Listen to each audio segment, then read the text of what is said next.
So Egypt's Ministry of Internal Affairs is calling the situation in the country a civil war now, demanding politicians intervene. What do you think can be done at this point? We have a very serious situation in Egypt.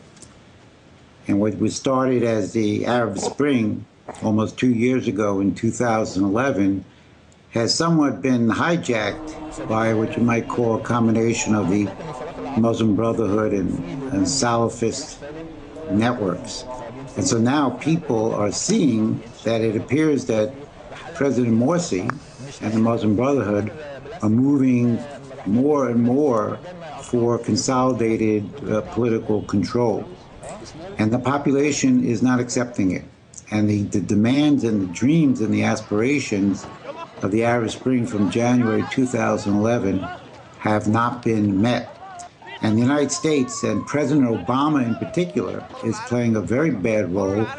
It's clear that we are supporting the Muslim Brotherhood and President Morsi, and we're not providing any leadership for a real solution to the crisis that the people in Egypt and really the whole Middle East and Gulf are facing right now. What do you think would be a real solution to the crisis in Egypt? Well, what has to be done is, and this is something that my organization and Mr. Lucia, we've been organizing in Egypt and around the world for many years, you have to have a plan, an alternative plan to the IMF and the World Bank and the money people in the City of London.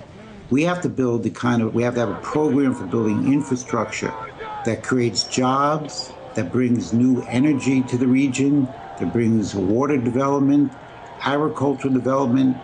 The demonstrations that started back in January 2011, much of them were instigated by people not seeing economic mobility, not having enough food. Egypt imports 5 to 7 million metric tons of food. So the lack of a future visionary program for development has been very serious deficiency, and the backing by President Obama of President Morsi has also been a serious deficiency. And so the people are left with nothing but to demonstrate and to try to stop what appears to be a dictatorship, or at least a consolidation of power by the Muslim Brotherhood. Now, on Wednesday, 4 more of Morsi's advisors stepped down amid the volatility of the situation. How much support does Morsi have at this point, do you think? I think it's probably now a total of 6 advisors have left Morsi on this question. The Muslim Brotherhood was the best organized machine in Egypt. And that's why when the Arab Spring started in January last year, they were able to really pull off the demonstration. They were a major factor because of their organizational capability. And they still have a very strong organizational capability. Some people who are contacts from the area have told us that they don't think the population is strong enough to counteract the organizational power of the Muslim Brotherhood. But we're in a very unusual political period where nonlinear events are going to be occurring.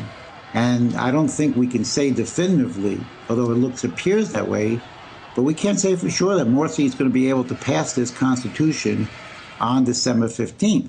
And we also have to look at the fact of what is going on in the rest of the region with the situation in Syria moving closer and closer to war. The entire Middle East Gulf right now is going in absolutely the wrong direction, and unfortunately the U.S. government is providing no leadership for this. So I am very concerned. I'd like to jump in with one more question. The chief of Egypt's Constitutional Committee was among those to resign, calling on Morsi to, quote, cancel the constitutional declaration. Do you think that's likely to happen? Well, I think there's going to have to probably be a lot more demonstrations in Tahrir Square, because I think Morsi is intent on forcing through a vote on this constitution now, I guess about 10 days from now. But I would not rule it out. I mean, if the people, you have middle-class people, you have students, you have secular groups, you have the leftover apparatus from Mubarak, these people are not satisfied after 2 years that they've been given what they want.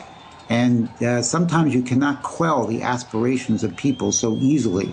So even though it looks like Morsi and the Muslim Brotherhood have the upper hand, my instincts tell me that we can't simply say that's going to happen given the volatile nature of this political period. All right, we have to leave it there. Lawrence Freeman from the Executive Intelligence Review. Thanks for your time.